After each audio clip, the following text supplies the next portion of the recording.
Avant de commencer cet épisode, j'aimerais vous parler de Flair, une marque spécialisée dans les bodys. Personnellement, j'adore les bodys. Je trouve ça hyper agréable à porter et super élégant. Et quand je mets un body, je me sens libre de mes mouvements, ce qui est quand même plutôt agréable. Alors si je vous parle de Flair, c'est aussi et surtout parce que leurs bodys sont fabriqués en France, à Troyes, et même leurs matières sont tricotées sur place. Niveau traçabilité, c'est quand même génial. Et ce que j'adore avec cette marque, c'est qu'il y a vraiment des bodys pour tous les goûts et pour tous les budgets, car on peut trouver un onglet seconde main sur le site pour pouvoir s'offrir du Made in France et de la qualité à des prix avantageux.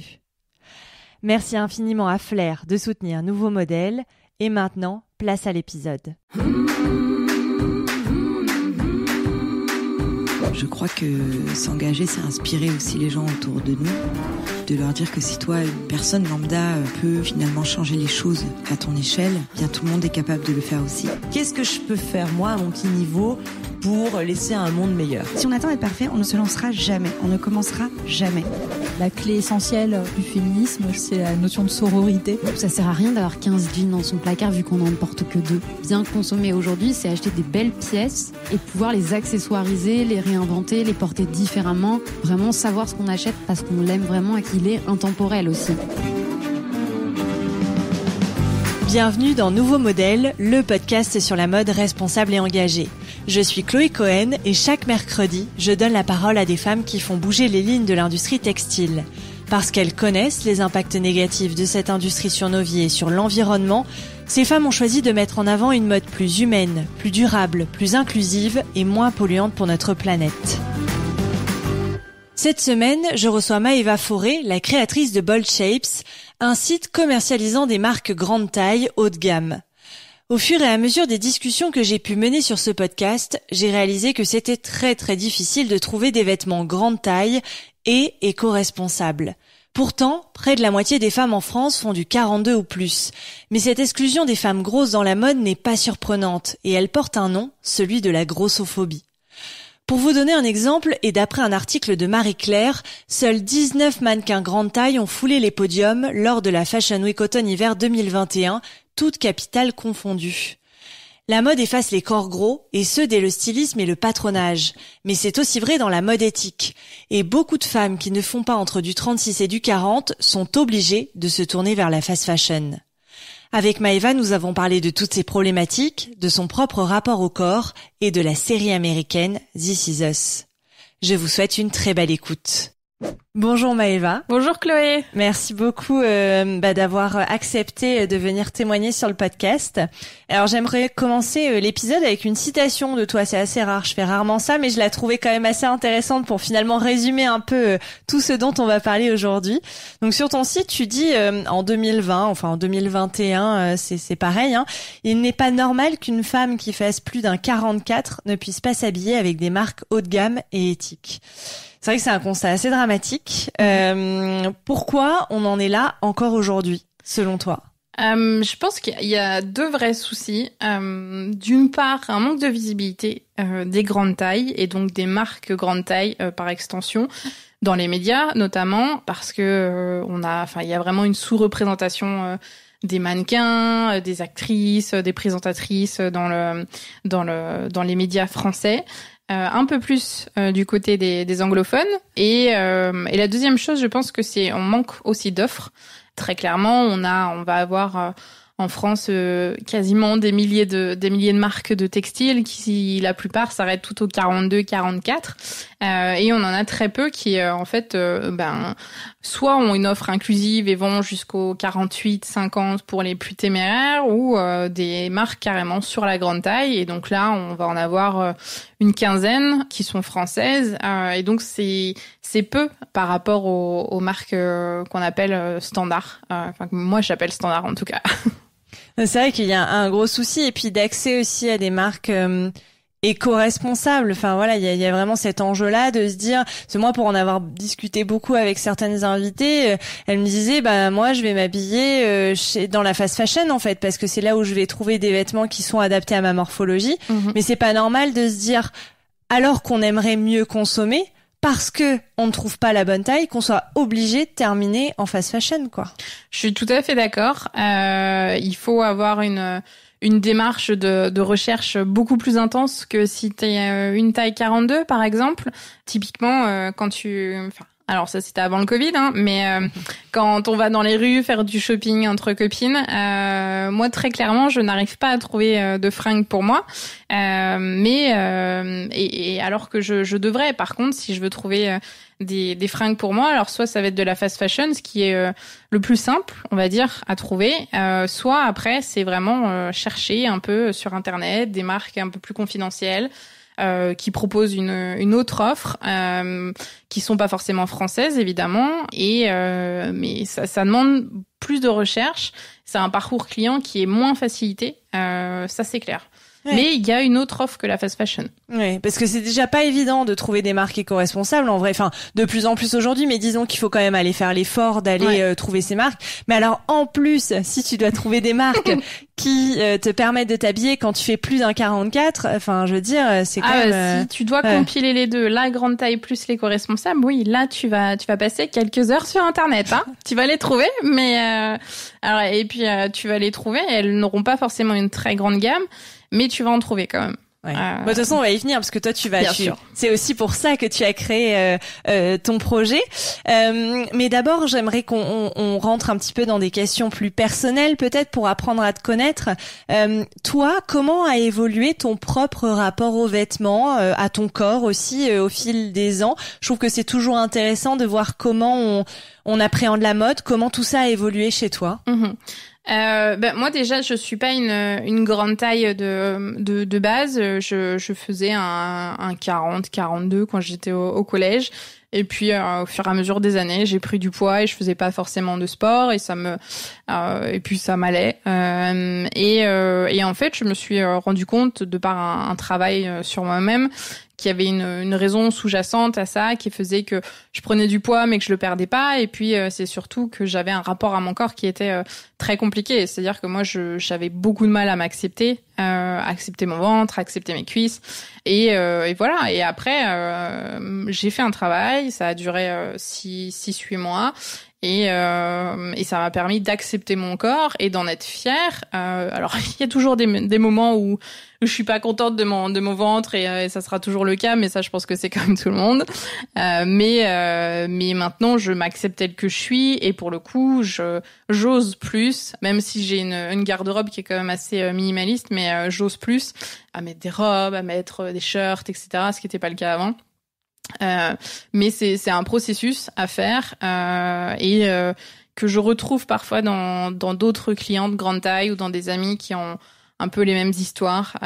Donc voilà, ça passe toujours par une acceptation de son corps. Après parfois on n'accepte jamais son corps, mais on fait avec. Il faut pas non plus créer une injonction à accepter son corps parce que il y en a certaines qui maintenant sentent une injonction de par le mouvement body positif par exemple, et ça moi je veux pas non plus. En fait je veux que tu sois bien ou que tu sois pas bien dans ton corps, mais qu'on puisse quand même t'aider à te sentir belle quand tu mets une belle robe par exemple. Ouais, c'est hyper intéressant. Et toi, comment tu consommes la mode personnellement? Voilà, comment ou comment ça a évolué aussi au fil des années, cette consommation du vêtement? Alors moi j'ai été éduquée sur un principe de consommer moins, mais consommer des fringues plus de meilleure qualité. C'était pas forcément une très bonne chose quand j'étais petite parce que c'était les marques de qualité que choisissait ma maman n'étaient pas forcément à la mode, ou c'était pas forcément les baskets à paillettes qu'on trouvait chez Gémeaux, etc. Mais j'ai toujours été j'ai toujours été éduquée un peu comme ça, et ça m'a permis après de chercher un peu plus des marques un peu plus confidentielles, de chercher des produits de qualité, même si j'ai pas du tout de mal à aller acheter sur la Redoute par exemple, ou même parfois une ou deux pièces sur Assos, mais c'est vraiment très très rare, c'est quand je trouve vraiment pas. Mais ouais, moi je suis plus dans le consommer moins pour consommer mieux. Mais voilà, chacun après a son rapport aux vêtements, aux achats et puis aussi au budget, parce que il faut aussi avoir les budgets pour. Ouais, c'est vrai. Donc en fait, se consommer moins mais mieux qu'on entend là depuis quelques années, toi tu l'avais dès toute petite grâce à ta maman quoi. C'était ma maman au départ, mais ça a toujours été un peu ça. Mais ouais, c'était pas très positif au départ. Hein. Vraiment, les pantalons en velours quand on a 10 ans, c'est pas non plus top. Hein. Je crois qu'on a tous des souvenirs de vêtements achetés par nos mères ou nos pères qui étaient pas très adaptés, mais donc face à ces constats un petit peu, on l'a dit, hein, face à cette difficulté de s'habiller quand on dépasse le 42 en France, tu décides de créer The Bold Shapes. Est-ce que tu peux nous en parler, nous expliquer ce qu'est ce concept, ce que c'est, pourquoi tu as décidé de lancer ça à ce moment-là de ta vie, de ta carrière, nous rappeler un petit peu tout ça. Alors, donc Bold Shape est né donc il y a maintenant 1 an, quasi tout pile. C'est parti d'un constat. Donc en fait, il y a 2 ans et demi, j'ai travaillé sur moi, j'ai travaillé sur mon corps, et en fait, on est sorti de ce travail la naissance d'un podcast. J'ai créé un podcast qui s'appelait le podcast Curve, qui était en fait dédié aux grandes tailles, et ça m'a permis d'interviewer une vingtaine de personnes de l'écosystème grande taille, des influenceuses, une actrice, journaliste, photographe, etc. Et en fait, en discutant avec elle, moi, ça m'a permis aussi de me mettre encore plus dans ce mouvement de j'aime mon corps et j'ai envie de le montrer, etc. Et donc, on arrive au début du confinement de l'année dernière, donc en mars-avril. Et en fait, à ce moment-là, je fais une grosse remise en cause. Je crois que j'ai pas été la seule d'ailleurs sur ce que je faisais. Ça me plaisait, mais je me voyais pas rester là-dedans. Et puis un dimanche matin, je me suis, je cherchais des fringues et puis je me suis posée et je me suis dit en fait, moi, si j'essaie de trouver un lieu où un net-à-porter, par exemple, qui proposait de la grande taille. Je n'en trouvais pas. En France, je n'en trouvais pas. En Europe, je n'en trouvais pas. Spécialisé sur le haut de gamme, j'en trouvais pas. Et donc, je me suis dit, mais c'est pas possible quand même. Je vais pas aller choper aux États-Unis. Et donc, en fait, voilà, j'ai commencé à regarder un peu le marché, enfin le processus standard en fait d'une création de start-up. Et j'ai vu qu'il y avait un marché, j'ai vu qu'il y avait une potentielle clientèle. Et puis de fil en aiguille, voilà, Bold Shape est né. Puis j'ai quitté mon travail et puis j'ai intégré un incubateur ici à Station F et puis maintenant on est là. Génial, comme ça on a toute la jeunesse voilà. de ce projet. Donc, est-ce que tu peux nous expliquer comment tu sélectionnes les marques que tu commercialises sur cette marketplace? C'est des marques que moi je porte ou que je porterai parce que je peux pas tout porter non plus. Mais là, tu vois, j'ai une blouse d'une marque qui s'appelle Atelier 312 et j'ai un jean d'une marque qui s'appelle Ina Easy qui est c'est un jean qui est parfait, qui est taille haute, enfin qui est vraiment fait pour la grande taille. C'est donc des vêtements qui moi me plaisent et dans Bold Shape, il y a le mot bold qui est en fait la traduction c'est oser et en fait moi j'étais pour des vêtements qui subliment la grande taille mais surtout qui ne soient pas mémérisants. Parce que on a quand même tendance à associer la grande taille avec des vêtements mémérisants, des espèces de parachutes qui font 3 mètres de long, qui en fait sont là pour cacher tes courbes et surtout pas pour les mettre en valeur. Alors que tu peux être grande taille, mais tu peux avoir des belles hanches. Enfin, et il y a des marques qui se sont spécialisées là-dessus et qui se sont dit on va faire des pièces avec de la couleur, avec des bretelles où on va montrer un peu de peau et donc je me suis dit on va choisir ces marques-là et puis on va les amener sur Bold Shape. Alors elles sont pas au départ moi je voulais qu'elles soient françaises, il y en a certaines qui sont françaises et puis très vite je me suis aperçue que c'était difficile et qu'on arrivait très vite au bout. Donc maintenant on a des européennes et on a même des américaines parce que pour proposer une gamme qui est toujours plus grande et puis de pièces qui sont vraiment fortes, des pièces que tu vas mettre à un mariage et tout le monde va dire waouh elle est canon. Il faut aller voir en Angleterre, il faut aller voir aux États-Unis et donc voilà, c'est vraiment Pour résumer, c'est des pièces que moi je pourrais porter et qui me font sentir comme une femme forte, et c'est ce que je veux proposer à mes clientes. Ouais. Après, c'est vrai que c'est dommage de se dire, enfin, c'est dommage. C'est-à-dire qu'il y a la possibilité de créer des marques françaises grande taille, quoi. C'est ce que t'es en train de dire, parce que finalement, on en a beaucoup plus, tu en trouves beaucoup plus à l'étranger qu'en France. Donc, comment on explique qu'il y ait pas assez de marques françaises? Alors, il y a déjà une chose, c'est que les marques françaises qui ont le mérite d'exister, ce sont des petites marques généralement. T'en as 2 ou 3 qui ont des gros catalogues, mais les autres ont des petits catalogues. Ce sont des petites marques qui sont faites par des nanas qui sont géniales, mais qui sont pas des très grosses marques. Donc, ce sont des catalogues qui ont une 50aine de pièces, grand maximum. Donc, elles ont le mérite d'exister. On en a une 20aine à peu près en France, et on en a qui sont créées de plus en plus. Mais on est en retard, clairement. On est en retard sur l'Allemagne. L'Allemagne est un des premiers pays en Europe à proposer de la grande taille, parce qu'ils ont compris beaucoup plus vite la question de la grande taille. Et ça fait, il y a des marques, ça fait 50 ans qu'elles existent et qu'elles proposent ce type d'offre. Et après, évidemment, on a tout ce qui est offre anglophone et anglo-saxonne, où là, on a pléthore de marques qui sont déjà sur ce segment-là, et qui, comme sur beaucoup de sujets, ont quelques années d'avance sur nous. Mais qui existent, et moi que je veux proposer aux femmes françaises. Non, mais c'est intéressant. Après, voilà, c'est de se dire, il y a peut-être quelque chose à faire en France, en tout cas, de créer des marques qui vont s'adresser à ça, parce que c'est vrai qu'en France, en plus, si je dis pas de bêtises, la taille moyenne, c'est quoi? C'est le 42? C'est entre un 42 et un 44. Ouais. Donc c'est assez dingue de se dire que il y a pas assez d'offres pour la femme française moyenne. C'est ça. En discutant avec les marques que tu représentes, je sais pas si vous avez ces échanges-là, notamment avec les marques françaises, pour savoir un peu ce qu'elles pensent du marché, justement de l'état actuel du marché français sur la grande taille. Est-ce que vous avez ce genre de discussion? Comment elles ont accueilli ta démarche? Est-ce que pour elles, du coup, c'était vraiment une façon de monter en visibilité, de se dire pourquoi ça n'existait pas plus tôt? Enfin, déjà sur l'existant et sur le marché.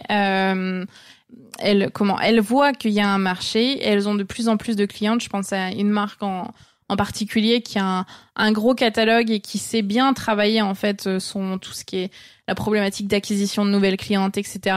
et qui en fait grossit de plus en plus parce qu'elle sait aller chercher sa clientèle. T'as d'autres marques qui sont un petit peu plus confidentielles et où généralement il n'y a pas beaucoup de monde dans la marque où en fait il est très difficile de prendre le temps de en même temps faire de beaux vêtements avec un patronage qui est spécialement fait pour la grande taille. Et en même temps de faire de la pub sur les réseaux sociaux. Quand tu es une jeune créatrice et que tu es toute seule sur ton projet, c'est très compliqué de tout faire. Mais moi, ce que je retiens, c'est que les marques qui sont un peu plus développées, qui ont des équipes, comme toute marque de mode en France, elle a de plus en plus de clientes. Donc on a une vraie demande en fait. Il faut juste savoir aller la chercher et il faut juste aller communiquer plus. Mais parfois c'est pas possible par faute de temps ou aussi de budget. Ouais, bien sûr. Ouais, non, évidemment. Et sur ton site, c'est vrai que je me suis fait la réflexion, il y a une marque de chaussures. Oui. Et c'est là où j'ai réalisé, je me suis dit, c'est dingue, Chloé, t'as des biais aussi énormes. Enfin, je veux dire, c'est quand même hallucinant parce qu'en plus, je pense que jamais je me suis dit, en voyant les marques de chaussures classiques, c'est vrai qu'on voit pas de marques de chaussures adaptées à d'autres morphologies de pieds que le pied, qu'on nous présente, quoi. Enfin, c'est vrai, c'est là où je me suis dit, c'est assez fou et que même moi, qui pourtant essaie de m'ouvrir à tous ces sujets, j'ai encore des lacunes énormes. Quoi. Je vais pas te mentir, je suis pareil. Il y a un an, je savais pas que ça existait. J'ai cherché parce que comme tout le temps, je suis partie d'une problématique très personnelle. J'ai acheté plusieurs fois des sandales sur VP et puis en fait, ça rentre pas. Et là, tu te dis mais pourquoi et en fait j'ai cherché si ça existait pour des pieds un peu plus larges. Ça existe, il y en a très très peu pour le coup là, il y en a vraiment très très peu. On doit avoir 4 marques en Europe là-dessus. ASOS a une offre grande taille sur les pieds. Mais oui, non, il y a un vrai besoin. Mais en fait, il faut juste savoir que ça existe parce que typiquement, tu t'y penses pas forcément, quoi. Non, t'y penses pas. Et en même temps, c'est vrai que quand tu es confronté à ce genre de problématique-là, quand tu commandes des chaussures, ça doit être hyper frustrant, quoi. Enfin, tu dois te sentir tellement exclu du marché, alors que c'est pas normal. Alors qu'encore une fois, 60%, parce que tu vois, je retrouve le chiffre dans mes notes, plus de 60% des femmes en France s'habillent en 42 et plus, quoi. Je pense qu'on a été alors encore plus sur les chaussures, mais on a vraiment été habitué à avoir un modèle de chaussures. Et puis tu rentres pas dedans, bah t'essayes de trouver un modèle où ça rentre mieux, ou tu vas sur des baskets, pour le coup, où tout le monde, là, on n'a aucun problème. Mais c'est un peu la même démarche que sur les vêtements, mais je pense qu'il y a personne à blâmer là-dedans parce que tout le monde a été habitué à un même modèle et en fait, on s'est convaincu que il y avait que ce modèle qui existait. Et en fait, non. Il y a toute une partie des clientes qui achètent leurs chaussures et les renvoient et font énormément de renvois parce que ça ne va pas, parce que c'est mal coupé, parce que voilà, tout simplement. Mais je pense qu'il y a une éducation à faire et je pense qu'on va en parler après. Mais et c'est en train de changer, mais pas encore. Petit à petit. C'est marrant que tu parles des renvois parce que c'est une discussion que j'avais eue avec la marque, avec Claire Succo de la marque Meuf Paris. Et elle me disait, nous, quand on fait nos shootings, on essaie d'avoir, d'aller prendre des femmes qu'on voit dans la rue, je veux dire les vraies femmes, et ça nous permet, et ils s'étaient pas rendu compte quand ils ont fait ça, d'avoir beaucoup moins de retours produits, parce qu'en fait les gens se projettent beaucoup plus quand ils voient une photo de quelqu'un qui leur ressemble. Et c'est vrai que c'est bête, c'est-à-dire que peu de marques le font, mais en fait c'est un vrai atout économique, quoi. Et c'est ce que me disait Claire, et s'était pas du tout rendu compte de ça. Et finalement, économiquement parlant, c'est hyper intéressant. Ben quand tu montres une fille avec un peu de ventre, avec ou même qui fait 1m80 alors que la majorité des modèles elles font 1m70, des filles qui changent de la norme de ce qu'on voit, tu peux tout de suite plus t'identifier. Et moi, c'est ce que je veux faire à terme sur le site, c'est de proposer en fait tous les produits qu'on voit avec des mannequins grande taille et pas un mannequin grande taille en 44, un mannequin grande taille en 52 par exemple. Un vrai, voilà, pas la grande taille. Une vraie grande taille. Ouais. Les mannequins là-dedans sont très rares. Mais elles existent et on en a déjà photographié pour notre premier shooting. Mais oui, clairement, mettre les vêtements sur des vraies personnes et si en plus t'as de la vidéo, tu vois comment le vêtement tombe, ben là c'est sûr que ton vêtement il va t'aller. Et ce qu'on voit dans la grande taille, c'est qu'il y a beaucoup moins de renvois sur les marques spécialisées en grande taille parce que c'est adapté à ta morphologie. Et donc évidemment ça coupe mieux, quoi, c'est sûr.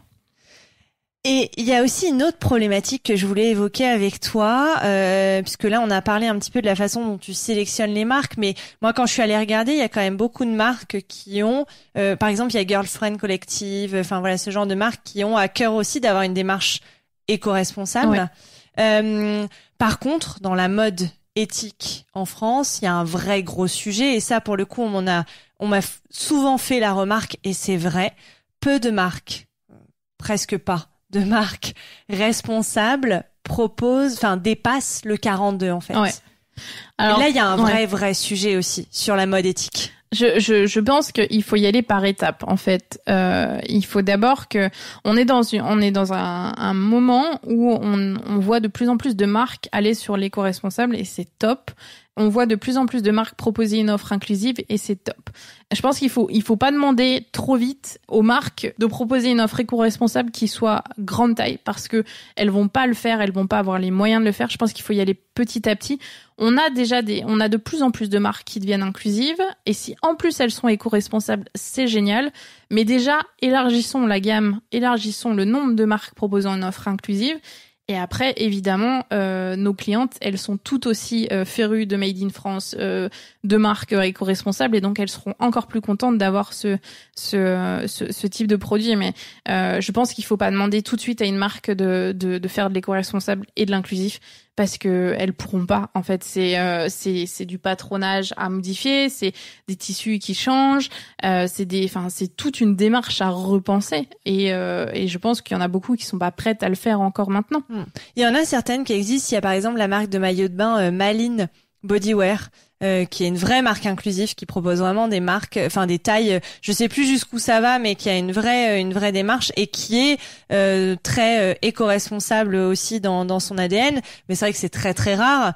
Et là on dit les marques devraient faire les efforts, mais finalement c'est pas que les marques, parce que tu le disais, c'est-à-dire que ce sont des patrons différents, ce sont des tissus différents, donc en fait il y a un problème plus général dans l'industrie textile, du côté des fabricants, du côté des usines, de surfacturer ce genre de prestations quand on veut faire des tailles plus grandes. Ouais.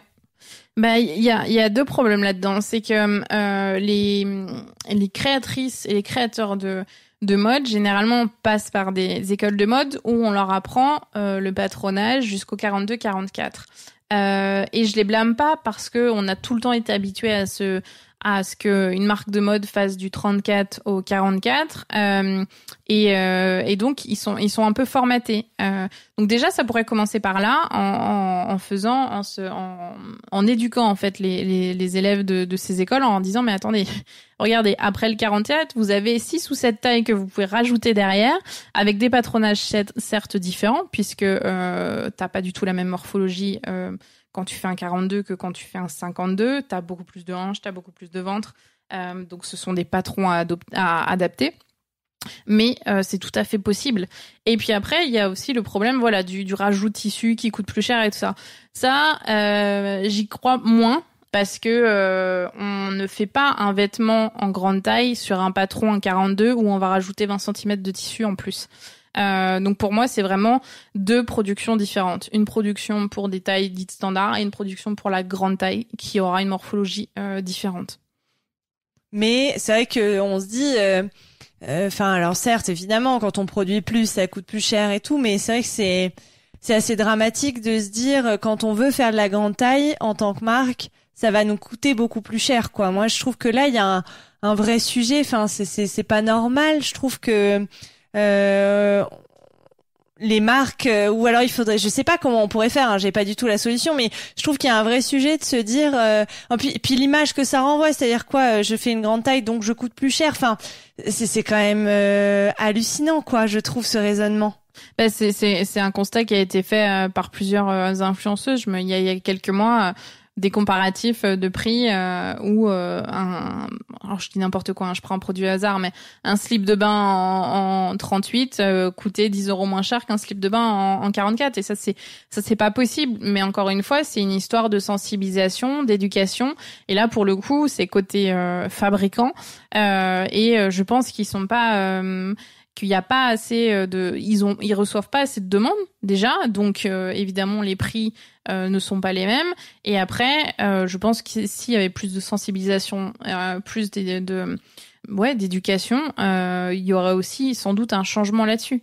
Mais c'est tout un monde à faire changer à tous les échelons, qui est en train de changer à petite vitesse, qui change. Mais voilà, il faut étape par étape, ça va changer, mais ça va prendre du temps. C'est sûr. Et c'est vrai que tu le disais très bien, dans les écoles de mode, il y a un vrai sujet aussi, sur parce qu'on parlait aussi d'écologie, d'éco-responsabilité. Donc là aussi, c'est en train d'arriver dans les écoles de mode de faire attention à l'impact de la fabrication du vêtement. Mais même chose, en fait, l'inclusivité, ça doit faire partie des cursus de mode. Toi qui est dans l'incubateur en partenariat avec l'IFM ici à Station F, ce sont des discussions que tu peux avoir avec les marques qui t'entourent, les marques de mode? C'est des discussions... Ou l'IFM d'ailleurs directement? Alors pas avec l'IFM, mais c'est des discussions qu'on a eues avec les marques. Alors il y en a certaines, il y en a une notamment auquel je pense qui va jusqu'au 48 et qui l'a choisi de base parce qu'elles avaient une clientèle qui en demandait et qui demande même des tailles supérieurs au 48, donc ils vont les développer. Après, Je crois que je fais partie des seules startups ici qui sont sur l'inclusivité. C'est le monde de la startup est pas encore hyper sensibilisé à toutes les démarches d'inclusivité. Beaucoup plus sur l'éco-responsable, c'est une tendance, mais l'inclusivité arrive, mais doucement. Moi, je connais très très peu de startups ici à Station F, et pourtant il y en a plus de 2000 qui sont sur l'inclusivité, et encore moins sur la grande taille. Mais voilà, je prêche et j'espère que ça fera changer les mentalités. Exactement, tu as bien raison. Et c'est vrai qu'on dit là depuis tout à l'heure, on sépare, mais même moi, éco-responsabilité et grande taille. Je me demande à quel point, parce que c'est toujours cette question-là, de se dire, est-ce qu'on peut vraiment être qualifié de responsable quand on s'adresse pas à tout le monde, et est-ce qu'il faut distinguer éco-responsable écologie et responsable socialement, quoi, éthiquement, humainement? C'est une super question. Question compliquée. J'ai pas la réponse, et je tape pas du tout. Mon but n'est pas du tout de montrer du doigt toutes ces marques dites éco-responsables. J'en ai reçu plein sur mon podcast et elles font un travail formidable. C'est pas du tout ça. C'est de se dire, est-ce qu'on peut l'être vraiment complètement si on s'adresse pas à tout le monde? Je pense que c'est une démarche qui doit être initiée à la base, à la création de la marque. Et s'il n'y a pas cette ambition dès le départ, ça va être compliqué. Après, comme je disais tout à l'heure, je pense qu'on peut pas leur demander de tout faire. Quand la création d'une marque, c'est 1 an, c'est plus d'1 an de recherche de matériaux, de recherche de fabricants et tout ça. Et ils ont déjà tellement de contraintes pour produire, parce que ce sont des petites quantités qu'ils produisent à la base. Ça va être 200, 300 pièces, alors qu'en fait, les entreprises, elles sont habituées à fabriquer 10 fois plus. Ils ont déjà tellement de mal à développer leur processus de fabrication. Et si, en plus, ils doivent aller chercher des entreprises qui proposent des patrons et des machines qui font des plus grandes tailles. Enfin, c'est encore plus de boulot, et il y en a qui prennent le pari de le faire, mais moi je dis bravo. Mais je dis tout aussi bravo à ceux qui font que l'éco-responsable ou que sur l'inclusivité, parce que c'est déjà des démarches qui sont différentes, c'est pas la majorité des gens qui auront cette démarche-là. Donc moi je dis déjà chapeau à ceux qui font ça. Et s'ils peuvent après avancer sur l'un ou l'autre, eh ben tant mieux. S'ils le font pas, c'est pas grave, parce qu'ils ont déjà un engagement que je trouve fort. Et voilà, il faut les encourager. Plutôt dans la bienveillance. C'est ça, toujours. Non, mais tu as raison, c'est hyper important, et le but c'est pas du tout de taper, et puis moi je suis personne pour dire ça. Je veux dire, je suis même pas dans la confection ni rien, et je vois à quel point c'est difficile, mais c'est vrai que c'est des questions qu'il faut se poser aussi, de savoir. Si on s'arrête au 42, on exclut quand même une grande partie des femmes, et donc c'est un peu compliqué, quoi. Je sais pas. Voilà, après, c'est un choix. Tu exclus 45% des femmes, donc tu exclus aussi une part de marché qui est énorme. Donc c'est aussi un choix financier. C'est des choix à réfléchir, parce que tu vas investir de l'argent pour différents patronages, pour différents tissus, parce que les tissus doivent aussi s'adapter aux morphologies. C'est pas forcément le même tissu que tu vas utiliser pour une blouse en 42 et pour une blouse en 50. Pour quelle raison, ça? Ce sont pas les mêmes tissus Par exemple, tu vois, celle que je porte, elle a été faite de façon à ne pas montrer le ventre, à être assez large, mais quand même assez cintrée au niveau des hanches. Tu vas avoir un problème de transpiration qui est pas forcément le même pour tout le monde. Donc il y a aussi toute une réflexion sur ces problématiques-là. Donc après c'est l'investissement, je pense, à la base de la création d'une marque, d'investir dans toute cette recherche, mais qui après évidemment financièrement ça peut être très intéressant, puisque si tu ne choisis de proposer ton offre qu'à la moitié des Françaises, eh ben t'as l'autre moitié que tu vas pas toucher. Donc après je pense que voilà, c'est des réflexions économiques à avoir en interne, évidemment. Et tu vois, c'est marrant, ça me fait penser aussi à une autre peut-être problématique. On parlait des écoles de mode, du manque de formation au stylisme, sur le patronage et tout. J'imagine qu'il y a aussi une problématique, peut-être quand on est une marque, on a envie de se lancer sur ce sujet-là, de trouver des personnes compétentes, capables de faire des patrons pour du 50, pour des tailles au-delà du 44, 46. Il y a peut-être cette problématique là aussi de trouver les compétences, quoi, parce que si on forme pas les gens dans les écoles de mode, il y en a peu après de compétents sur le marché, quoi. Je pense qu'il y en a plus que ce qu'on croit parce que faire un patronage pour une grande taille, c'est pas très compliqué au final. C'est juste les mesures qui vont changer au niveau de la poitrine, au niveau des hanches, au niveau des fesses. C'est des patronages qui vont s'adapter, mais en fait, au départ, pour faire leur gradation, les marques, elles se basent généralement sur des clientes ou des potentielles clientes. Et c'est à partir de ça que leurs stylistes et les personnes qui les accompagnent vont faire des patrons et s'adapter là-dessus. Donc je pense qu'elles sont tout à fait elles ont tout à fait les qualifications pour faire des patronages hors standard. C'est juste qu'elles ont peut-être pas la demande, tout simplement. Ok. Et il y a aussi une problématique sur le choix des mots, j'ai l'impression.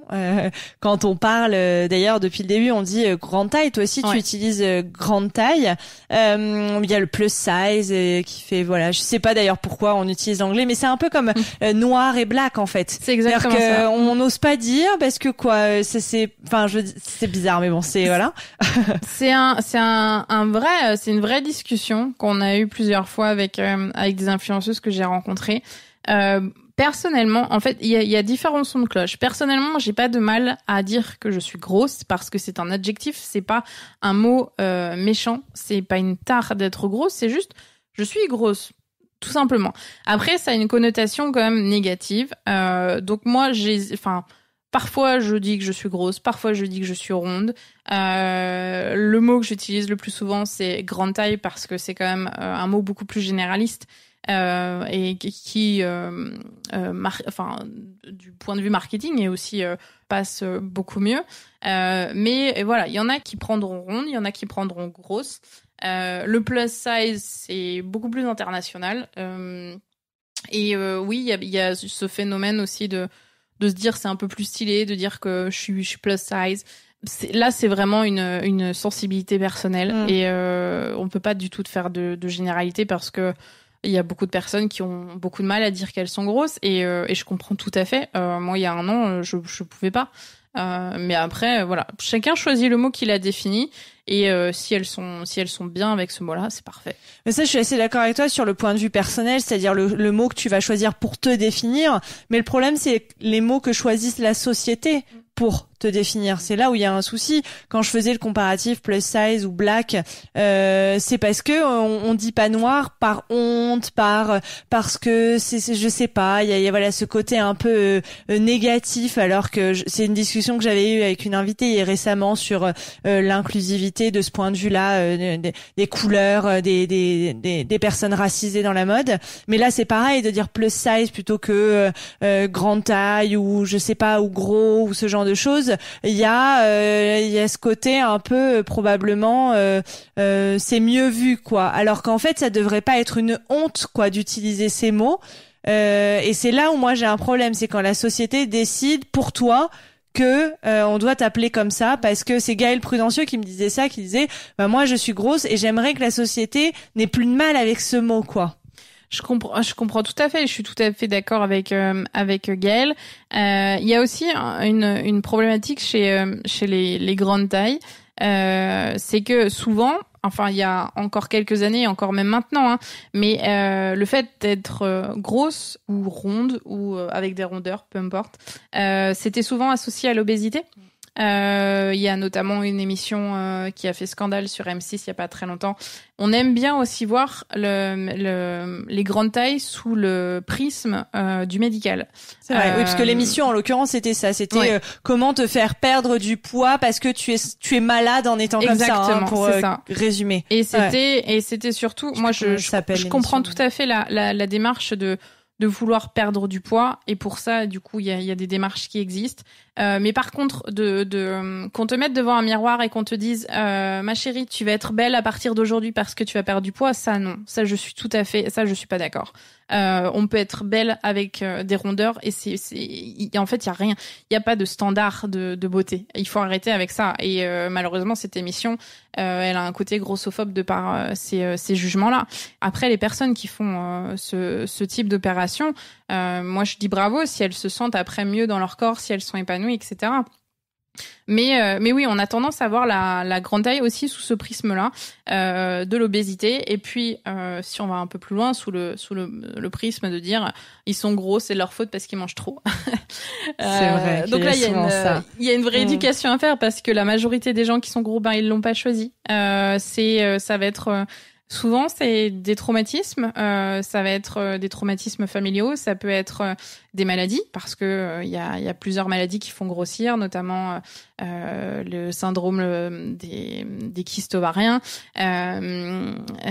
Enfin, voilà, on ne choisit pas d'être gros, il faut le savoir. Et on ne devient pas gros par plaisir ou juste parce qu'on a faim.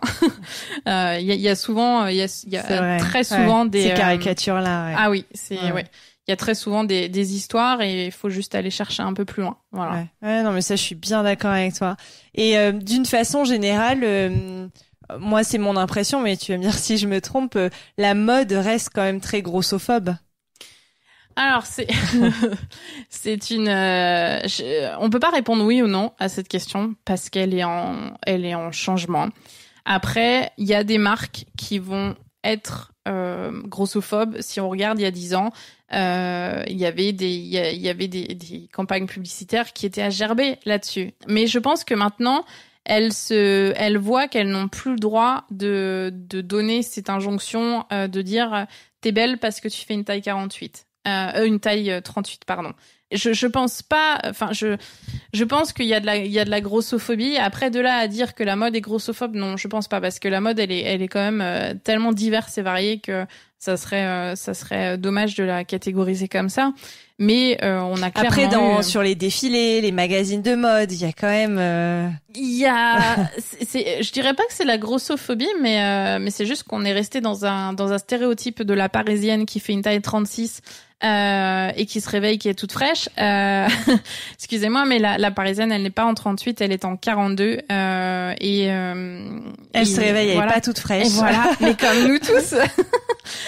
Mais oui, le haut de gamme et le luxe là-dessus, on met plus de temps que les autres à changer. Même si on a vu, alors ça va être un peu risible, même si on a vu une mannequin en 40 chez Chanel il y a quelques années. Justement, je voulais te demander ça, de ce que tu pensais de ces initiatives.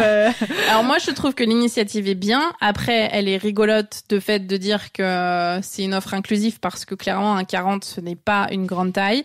Mais quand on voit qu'on part d'une taille de référence qui est un 34, voire même un 32, c'est déjà un grand pas pour eux. Mais il faut faire beaucoup plus. Il faut clairement faire beaucoup plus. Et c'est pour ça qu'on a vu un défilé Chloé, si je ne m'abuse, il y a quelques mois, avec la mannequin américaine Ashley Graham, où là, pour le coup, Ashley Graham, elle fait un 48-50 et elle a des formes et ça se voit. Donc c'est en train de changer. On voit qu'ils incorporent de plus en plus ce type de mannequin. Mais je pense que les marques parisiennes seront les dernières à changer. Ouais, probablement. Mais c'est intéressant de dire ça. Et quand est-ce que, qu'est-ce qu'il faudrait voir pour qualifier la mode de complètement inclusive? Quand est-ce qu'on pourra dire ça, selon toi? Pour moi, ça passe par plusieurs choses. Il y a déjà les médias, tous ces grands magazines de mode qui avant l'été nous servent les régimes pour être belle ou ce genre de choses. Alors qui vont te faire une couverture aimez votre corps comme il est et qui vont vous faire 3 régimes pour perdre 10 kilos avant l'été. Je pense qu'il y a déjà une représentation à changer dans ces magazines-là, mettre plus en avant des vrais corps, des tailles, des mannequins non retouchés, des mannequins avec du ventre.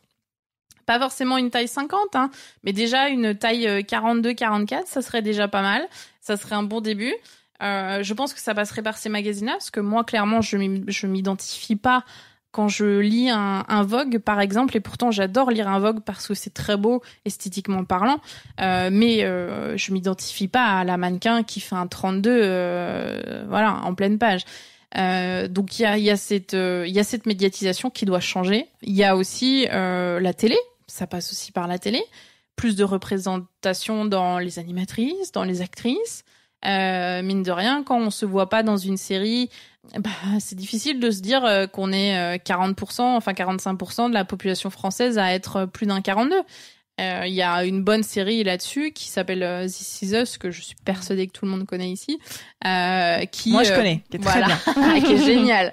Et qui, pour la première fois, a mis une mannequin grande taille, hyper grande taille, en avant. Et où on a montré toutes ces problématiques de vie, d'un traumatisme lié à l'enfance, un problème pour avoir un enfant parce qu'elle était grosse, les jugements aussi, du jugements. corps médical, tout ça, c'était hyper intéressant. Ouais. Et cette série, elle est top là-dessus. Mais il faut de plus en plus qu'il y ait ce type d'actrice, qu'on voit de plus en plus ce type d'actrice. Il y en a une autre, notamment dans Bridgerton. Je sais plus quel personnage elle fait, mais en tout cas, voilà, on voit que ça arrive, mais il en faut plus. Ouais, je suis bien d'accord. Mais tu vois, quand tu disais, moi j'aime lire le Vogue, je m'identifie pas et tout, et ça c'était quelque chose que j'avais entendu qui m'avait fait hurler. Évidemment, c'était un homme qui avait dit ça, qui avait dit en même temps, pour que ce soit beau, on a envie de voir des mannequins toutes minces, qui représentent un peu cet idéal de perfection, avec ses longues jambes, ses machins. Enfin, c'est atroce de dire ça. C'est-à-dire quoi? C'est-à-dire que si t'es gros, tu n'es pas beau, quoi. Enfin, il y a ce vrai sujet-là, quoi. Et c'est ce que tu dis aussi. Je pense qu'il y a aussi un sujet d'éducation là-dessus, parce que toute cette époque primaire, collège, lycée, qui est tellement importante pour la construction des gens et en même temps tellement blessante pour les personnes qui sortent un tout petit peu du carcan de l'école. Je pense qu'il y a une éducation à faire au niveau des parents. Moi, si ma maman elle m'avait dit que c'était normal d'avoir 3 kilos en trop, ça m'aurait tellement aidé. Mais c'était pas le cas et voilà. Donc je pense qu'il y a aussi toute une problématique sur l'éducation. Et on voit de plus en plus de parents qui ont une démarche beaucoup plus inclusive, mais aussi un peu plus féministe sur les notions de consentement. Enfin, ça va beaucoup plus loin que la grande taille, mais c'est une éducation aussi à revoir, je pense. Ouais, c'est clair, complètement. Et ben on arrive à la dernière question rituelle que je pose à toutes mes invitées. Est-ce que tu as des modèles dans la vie? J'ai des modèles de femmes entrepreneurs. Alors, ce n'est pas une entrepreneuse à proprement parler, mais c'est donc Michelle Obama. Michelle Obama, de par son engagement, de par sa posture et de par ce qu'elle dégage, moi j'aime beaucoup vraiment son parcours et ce qu'elle fait maintenant. En restant sur les États-Unis, on a aussi Oprah Winfrey qui est très sympathique, qui a un parcours de businesswoman que moi j'adore. En France, on a beaucoup d'entrepreneuses qui sont à mettre en avant. On a la créatrice de Celency dont j'ai oublié le nom, je suis désolée, mais que moi j'admire beaucoup parce qu'elle a créé une marketplace et voilà. Moi, je suis plus sur le côté entrepreneuse en termes d'inspiration et de femmes fortes, mais après, on a aussi des mannequins grande taille qui s'assument. On a des influenceuses françaises type Stéphanie Zwicky qui dégagent une aura qui est assez impressionnante donc oui, c'est tout un panel de personnes qui moi m'inspirent et m'aident aussi à avancer dans mon parcours professionnel, mais aussi personnellement. Ok, super, merci beaucoup merci d'avoir répondu à toutes mes questions et d'avoir partagé tout ça avec nous. Merci. Merci à Maëva d'avoir participé à cet épisode de Nouveaux Modèles et merci à Thomas Langlin, notre ingénieur du son. Si vous aimez l'émission, dites-le moi avec des mots doux et des étoiles sur vos applications préférées et parlez-en autour de vous, c'est ce qui m'aide le plus à faire connaître le podcast. Pour ne louper aucun épisode, rejoignez-nous sur Facebook, Twitter et Instagram @nouveaumodèle.podcast. Je vous dis à très bientôt pour rencontrer un nouveau modèle.